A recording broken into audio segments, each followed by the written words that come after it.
Terminó la cumbre del G20 y como siempre en estos casos, nosotros los periodistas y la gente se pregunta, bueno, ¿qué viene ahora? ¿Qué es lo que comienza luego de terminar una cumbre de esta magnitud? Y para eso vamos a hablar con Alberto Padilla sobre la cumbre del G20, lo que viene a partir de esto.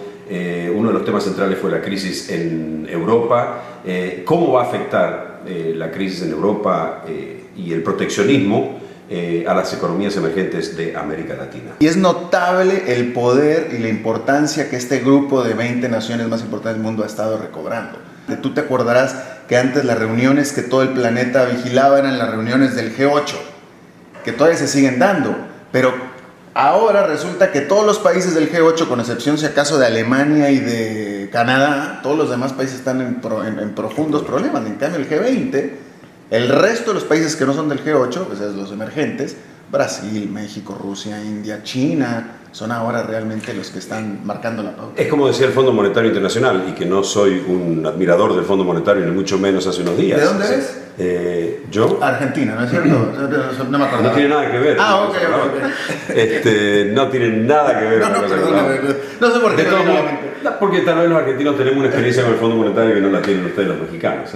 Pero te decía que el Fondo Monetario está diciendo que son las economías emergentes las que están estimulando la economía del mundo hoy, al contrario de las grandes economías del mundo, que son la mayoría están en problemas. Bueno, y de ahí justamente es donde viene tomando preponderancia este grupo del G20, ¿no? Hablemos un poco de uno de los temas fundamentales que se trataron en el G20, el proteccionismo. Ese bendito proteccionismo del que algunos países exigen apertura comercial, libre comercio, etcétera, etcétera, pero son los primeros en aplicar proteccionismo a la hora de comprar productos extranjeros. Estoy hablando concretamente de Europa y de Estados Unidos, los más proteccionistas que hay. Sí, es un asunto interesante porque históricamente siempre que algún país entra en problemas económicos, lo primero o la primera tendencia que se da es la de protegerse. Su industria. Sus industrias, sus negocios. Cosa que nunca en el corto plazo te puede traer beneficios o te puede dar crecimiento positivo, pero que en el largo plazo caen en detrimento. Entonces de ahí viene este llamado de evitar todos en el G20 a evitar medidas proteccionistas en vista de que todo el mundo, si no está en problemas, está empezando a tener problemas. ¿Cómo se logra una apertura comercial global cuando las economías más importantes del planeta, las que gravitan en la vida de prácticamente todos los seres humanos de este planeta, aplican medidas proteccionistas con sus productos? Productos agrícolas. Acuérdate que, y esto es interesante porque también en la reunión del G20, Dilma Rousseff, la presidenta de Brasil, país que objetó, como estábamos diciendo, la apertura comercial o el evitar las medidas proteccionistas, Dilma Rousseff puso en la mesa de nuevo la ronda de Doha de negociaciones comerciales. Que está detenida. Está detenida. ¿Dónde se detuvo? Justamente en lo que tú estás diciendo, en el proteccionismo de los países. La ronda de Doha pretende impulsar a los países pobres del planeta por medio del libre comercio. Pero de libre comercio entendiéndose a que los países ricos le exportan sus bienes industriales a los países pobres, mientras que los pobres lo que más exportan en teoría son productos agrícolas, y ahí es donde está el problema, porque donde está el proteccionismo, los países ricos, y los países ricos me refiero a la Unión Europea, Estados Unidos y Japón, es justamente en los productos agrícolas. Sin lugar a dudas, ni más ni menos que lo que puede marcar la diferencia en un país pequeño como Ruanda, por ejemplo, luego de haber terminado la guerra civil, una guerra donde murieron 1 millón de personas en el genocidio de ruandés.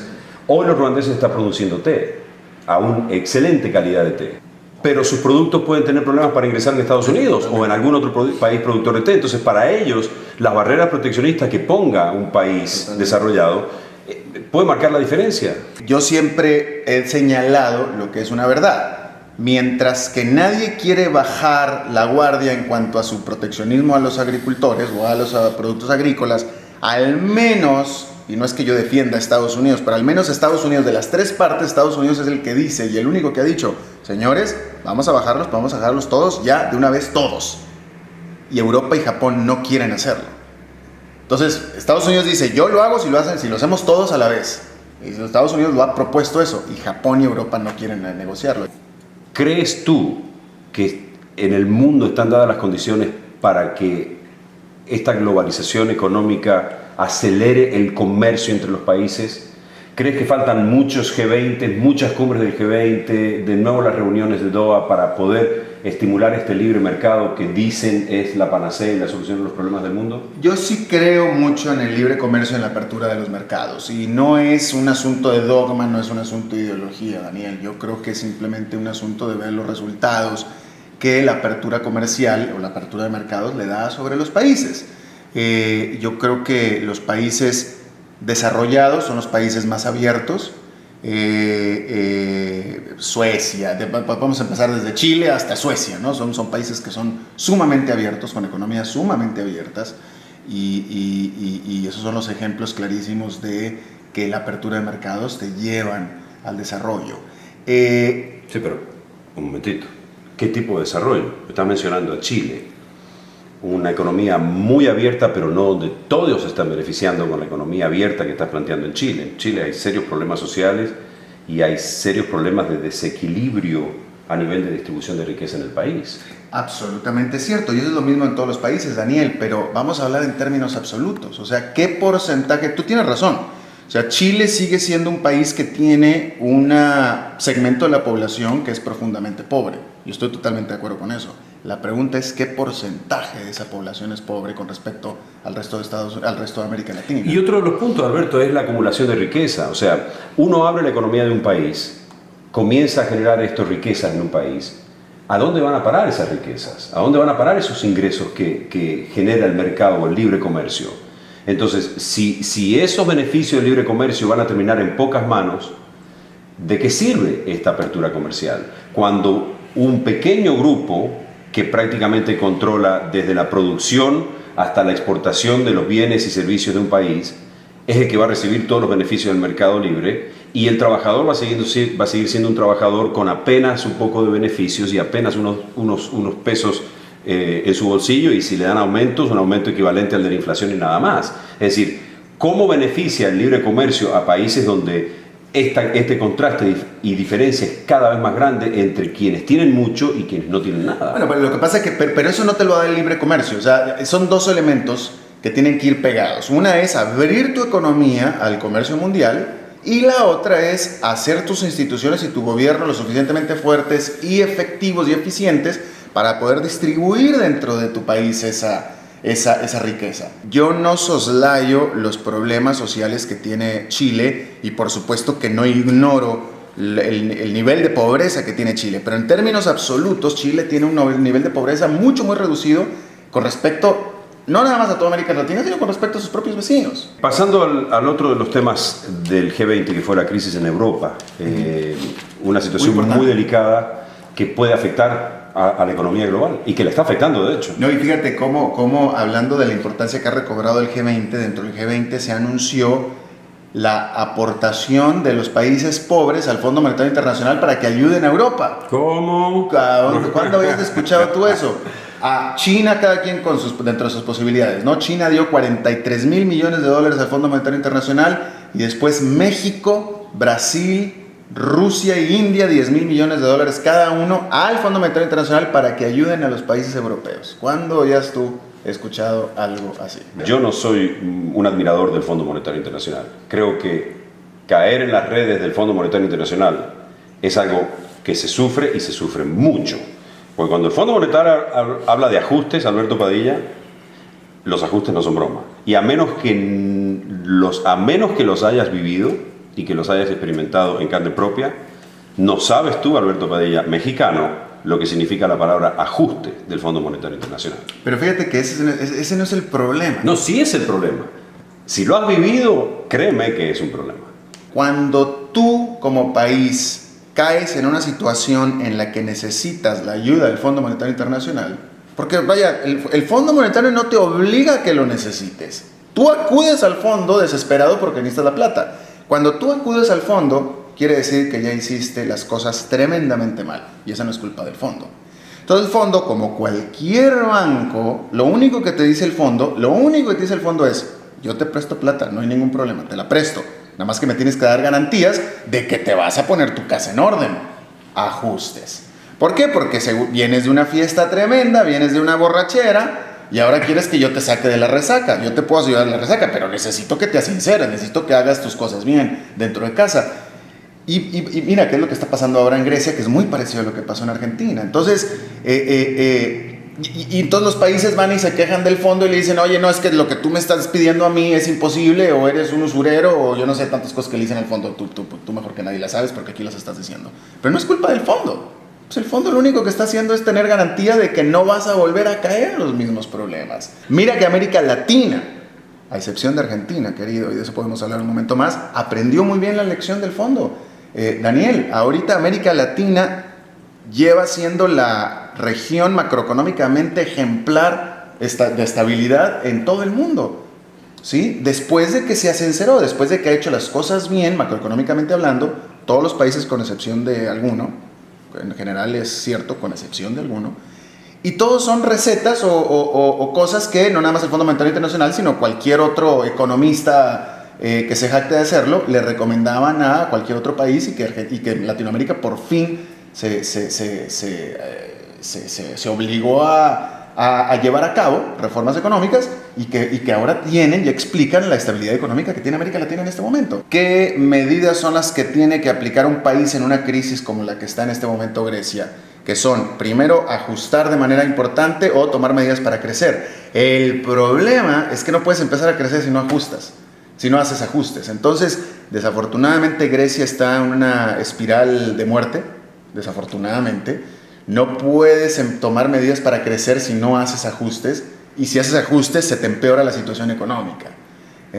Y se te despiertan la sociedad empieza a protestar porque se empiezan a quedar sin trabajo, le recortas los salarios a los empleados del gobierno, a los profesores, etc. Entonces, está en una situación muy, muy complicada Grecia. No es diferente en términos de las causas a lo que le pasó a Argentina en el 2001, lo que le pasó a México en el 95, 94, es básicamente lo mismo, ¿no? Yo creo que América Latina ha hecho muy buen trabajo en defenderse, uno, de los choques externos, y dos, de aprovechar los booms externos.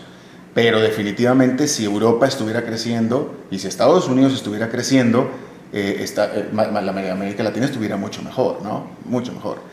Y en esa medida, en ese sentido, mientras Europa esté deprimida y mientras Estados Unidos esté trastabillando, porque Estados Unidos está trastabillando, pues la situación en América Latina no va a ser todo lo ideal, todo lo bueno que pueda ser, ¿no? ¿Por qué no es posible imaginar una América Latina donde el mercado interno de casi 500 millones de personas puedan consumir los productos que se comercialicen dentro de América Latina? Porque América Latina lo que ha hecho es reaccionar. América Latina ha estado montado en la ola, ¿sí? La ola siendo China, la ola siendo Europa, la ola siendo Estados Unidos. Pero América Latina ha fallado en general. Y yo lo que siempre he dicho y siempre he demandado y siempre he propuesto es que América Latina justamente desarrolle su mercado interno, que América Latina sea su propio motor y su propio carrocería y su propio consumidor de sus productos. El hecho importante aquí es crear un mercado de consumo de bienes y servicios interno donde hay, ¿cuánto? 400 millones de personas en América Latina, 500 millones de personas, más habitantes que en Estados Unidos, donde hay una gran cantidad de riquezas, donde hay un buen nivel de industrialización de nuestros países, en distintos niveles en distintos países, pero cuando lo ves en un conjunto, hay un buen nivel de desarrollo industrial en América Latina, y también de servicios. Y a eso se suman las riquezas, y casi 500 millones de personas en ese mercado interno podría generar podría estimular las economías. De todos modos, creo yo que veo muy poco probable el tráfico de bienes y servicios. Bueno, por una razón muy sencilla. Tú hiciste bien en decir que en conjunto América Latina está bastante bien industrializado. En conjunto sí, pero si le quitas a México y le quitas a Chile y tal vez Brasil, que Brasil ya haciéndole un favor, se acabó la industrialización en América Latina, Daniel. Tú tienes que darte cuenta, tenemos que aceptar que, yo siempre digo esto en las charlas, este revolucionario mexicano, Emiliano Zapata, revolucionario agrícola, su grito de revolución era: la tierra es de quien la trabaja. Yo lo que digo hoy, en el siglo XXI, en América Latina, la tierra es quien trabaja en América Latina, Daniel. Si tú te fijas, la gran mayoría de las economías de América Latina viven de lo que produce la tierra. El latinoamericano en realidad no trabaja. La que trabaja son las minas, Bueno, son pero- los productos agrícolas. Entonces, es así, o sea, básicamente hoy por hoy el mayor producto de exportación y de producción de la gran mayoría de los países latinoamericanos son productos de la tierra. Una Latinoamérica eficiente y efectiva es aquella que está haciendo lo que está haciendo en este momento, porque en América Latina somos muy buenos para explotar nuestros recursos naturales, la tierra, pero no usamos las manos y mucho menos usamos la cabeza. No, yo estoy en desacuerdo contigo, perdóname. No usamos ni las manos Yo ni la creo- cabeza. yo creo No, que sí. déjame te lo digo. El único país en América Latina que realmente está exportando manufacturas, manos con las manos, es México. No hay ningún otro país que exporte tal cantidad en proporción de Bueno, pero porque manufacturas. tiene a un gigante, el país más rico del mundo, que puede comprar todo lo que produzca. Bueno, pero y lo tiene nada más que cruzando la frontera. No, yo más o sea, bien- ni siquiera tienes que usar mar, lo puedes cruzar hasta por tierra. Si tú te vas a Sudamérica y dices, ¿cómo hago yo para que mi producto sea de buena calidad y competitivo a la hora de que llegue al mercado estadounidense? Es otra cosa. Pero no fue nada más por eso. ¿Tú sabes por qué México decidió industrializarse? Vaya, no es un país industrial, pero que te digo, la mitad de las manufacturas que exporta América Latina las exporta México. Pero ¿tú sabes por qué México tomó la determinación de desarrollar su área manufacturera? No. Porque es un país tremenda y completamente ineficiente agrícolamente, por las leyes agrícolas que tiene México.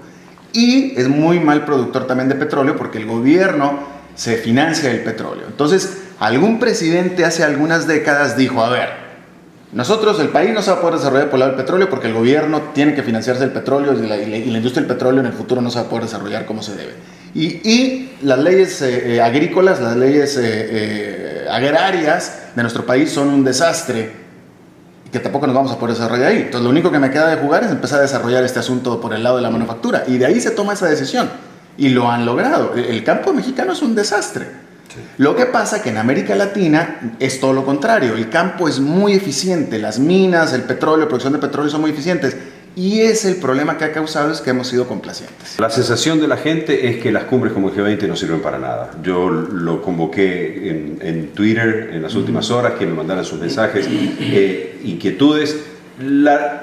A grosso modo, la gente no confía en este tipo de cumbres, que de esto no sale nada. Claro. Yo creo que esta es una cumbre, esta última es una que ha demostrado que sí sirve y sobre todo es importante porque de nuevo le da peso a los otros países, ¿no? A los otros que no son los 8 grandes y les da bastante peso y yo creo que eso es importante. Yo creo que todos los países grandes del G8, todos tienen la cola entre las patas, con excepción de Canadá, la propia Alemania tiene la cola entre las patas, ¿no? Todo está puesto sobre las miradas sobre Angela Merkel, así es que hoy la voz cantante la tienen China, la tienen India, la tienen Brasil, México ha hecho grandes avances en cuanto a su importancia relativa, y mira, hasta Argentina está ahí también dando ¿Y vueltas. por qué a la te mesa. asombra? Bueno, no, ¿Tendría que qué estar bueno, metida digo, en que el qué G20? bueno, que qué bueno. No, digo que qué bueno. Bueno, Argentina, ahí había propuestas de sacarlo del G20, tú sabes. Sí. Tú sabes, parece que la salvó. Sí. Pero había ahí... Son varios los que se tendrían que ir del G20, no solamente Sí, Argentina. bueno, sí. Alberto, para terminar, ¿dóde estás? ¿Qué estás haciendo? Cuéntanos. Bueno, economiafinanzas.net, tú lo sabes, Daniel, en este proyecto, en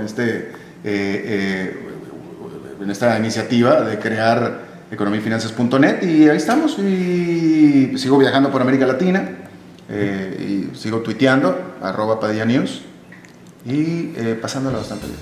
Alberto, gracias. A ti, hombre. Hasta el próximo.